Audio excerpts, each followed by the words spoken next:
అనగనగా రెండు పావురాలు, ఒక ఆడపావురం ఒక మగ పావురం, రెండు చెట్టు మీద ఉంటాయి. అయితే ఆడపావురం మగ పావురంకి చెప్తుంది, ఏమండి అటువైపు నుంచి ఒక మనిషి వస్తున్నాడు, వేటగాడిలా ఉన్నాడు, వెంటనే మనం ఇక్కడ నుంచి వెళ్ళిపోదాము అని.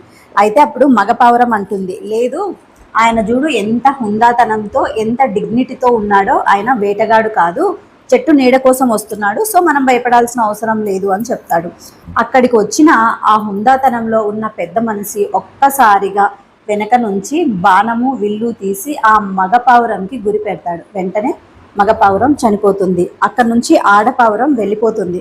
చాలా బాధపడుతూ ఉంటుంది. అయితే ఒక రాజు దగ్గరికి వెళ్తుంది, ఆ రాజ్యంలోని రాజు దగ్గరికి. పావురం ఏంటి, పావురానికి ఎక్కడైనా మాటలు వస్తాయా, రాజు దగ్గరికి ఎలా వెళ్తుంది అనుకుంటున్నారా? లాజిక్ వద్దండి, just focus on the values.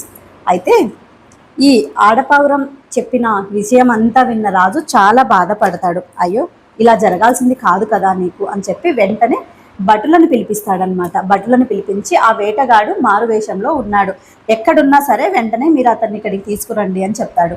భటులు చాలా గాలిస్తారు ఆ వేటగాడి కోసం. ఆ వేటగాడు రోజు ఒక వేషం మారుస్తూ ఉంటాడు కదా, సో కనిపెట్టడం కొంచెం లేట్ అవుతుందన్నమాట. మొత్తానికి అక్కడ ఇక్కడ మొత్తం గాలించేసి ఆ వేటగాన్ని రాజు ముందుకు తీసుకొస్తాడు. ఆ రాజ్యంలో ఆ సభలో మంత్రులు ప్రజలు మొత్తం సభ నిండుతూ ఉంటారనమాట. అప్పుడు పావురంకి రాజు చెప్తాడు, నువ్వు నీ భాగస్వామిని కోల్పోయావు కదా, కాబట్టి నువ్వు చాలా బాధలో ఉన్నావు. ఈ వేటగాన్ని నీ ముందుకు తీసుకొచ్చాము, సో నువ్వు ఏ శిక్ష విధించాలి అనుకుంటున్నావో నీ ఇష్టం అని చెప్తాడు. వెంటనే ఆ పావురం, లేదు మహారాజా అతన్ని వదిలేయండి అని చెప్తుంది. అదేంటి నువ్వు ఇంత బాధలో ఉండి కూడా వదిలేయమంటున్నావు, మరణ శిక్ష విధిస్తావు అనుకున్నాము, మరి అదేంటి నువ్వు అలా చేయలేదు, వదిలే అంటున్నావే అంటే, లేదు మహారాజా, అతను ఒరిజినల్ రూపంలో ఉన్నట్లయితే నా పార్ట్నర్ కనిపెట్టేవాడు వేటగాడు అని.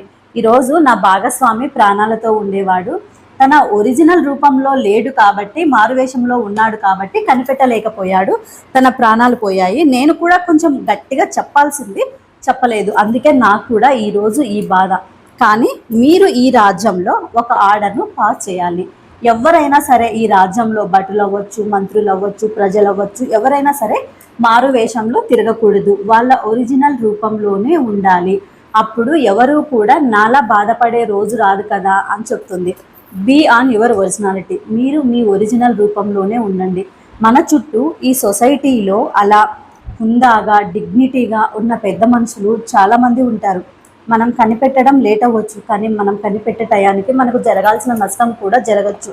అందుకే ప్రతి క్షణం చాలా అలర్ట్గా ఉండాలి ప్రతి ఒక్కరు కూడా. అండ్ ఇలా మారు వేషంలో ఉండే మనుషులు